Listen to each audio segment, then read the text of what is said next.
عليكم ورحمة الله وبركاته. أهلا وسهلا فيكم في قناة إلياس الجزائري في عدد جديد من إلياس والنقد، الموسم الرمضاني اللي راح ننتقد فيه الأعمال الرمضانية. وأول حاجة رايحين نهضروا عليها اليوم وهو برنامج كنوز العالم على قناة سميرة تيفي اللي تقدمه الإعلامية والفنانة والممثلة الجزائرية كنزة موسلي. دوما في الأول قولوا لي واش رايكم في كنوز العالم، اللي هو عبارة عن فوازير، فيه فزورة، فيه لغز، والجمهور أكيد راح يجاوب عليه. وهو برنامج على المباشر على قناة سميرة تيفي اللي يربح الجمهور من خلال هذا البرنامج عده هدايا بزاف شابين. وخاصه الف الف مبروك الام سجود اللي ربحت 15 برو ماكس.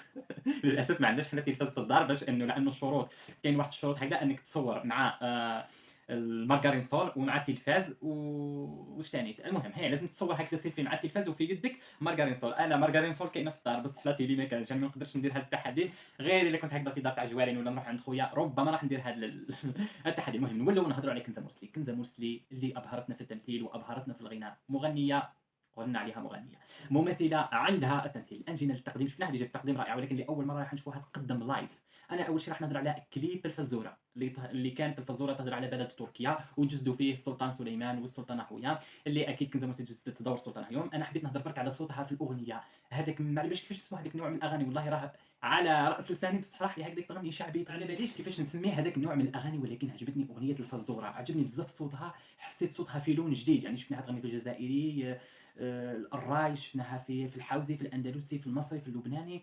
فعلى بالنا انه كنزه يعني تؤدي عده طروب عده طموح. ولكن هاد الخطره ستيل هذا الجديد عجبني بزاف صوتها فيه وبينت قدرتها الصوتيه.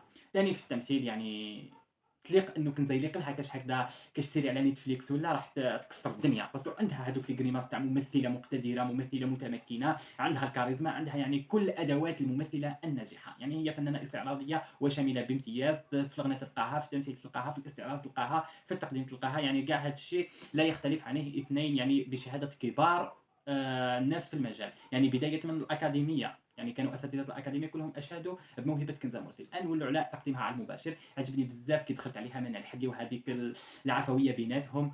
نحب هكذا كي نشوف فنانات وفنانين الجزائر متحابين بين بعضهم، حتى ربما وراء نقولوا وراء الشاشه ما همش يحبوا بعضهم ولا، ولكن الجمهور يبينوا الحب، يبينوا مع انه كنزه ومنى راهم صديقات. يعني مانيش نوجه كلامي لحاجه ولا، ولكن نقول يعني ربما انه يكون بين شي زوج اختلاف ما يبينوش للعالم، ماهيش حاجه شابه نهائيا. صح الخلافات والجدل يديروا بوز ويديروا، ولكن راهم يشوفوا في صوره الانسان ويشوفوا في صوره الجزائر. ولكن انا هنا اللي شفتو بين كنزه ومنال حبيته بزاف بزاف، وانتم قولوا لي واش رايكم فيه. تقديمها في المباشر كانت شويه ربما بانيكي ولا، اكيد اول مره في المباشر، ولكن عجبتني. يعني كل ما نزيد نتفرج تزيد تشدني، كل ما نزيد نتفرج تزيد. وهذا الشيء انك تتفرج وتزيد تتفرج دليل على انه اثبتت نفسها واثبتت وجودها انها صح تقدر تقدم لايف وتكون متمكنه فيه. عجبني بزاف بزاف.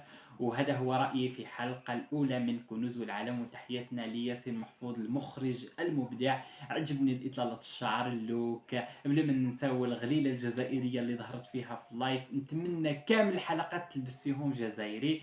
وهذه هي، ونقول لكم صحة رمضانكم، صحة فطوركم وصحة سحوركم، وما تنسوش تتابعوا كنوز العالم باش تربحوا العديد من الهدايا. وبالتوفيق لكنزة مرسي.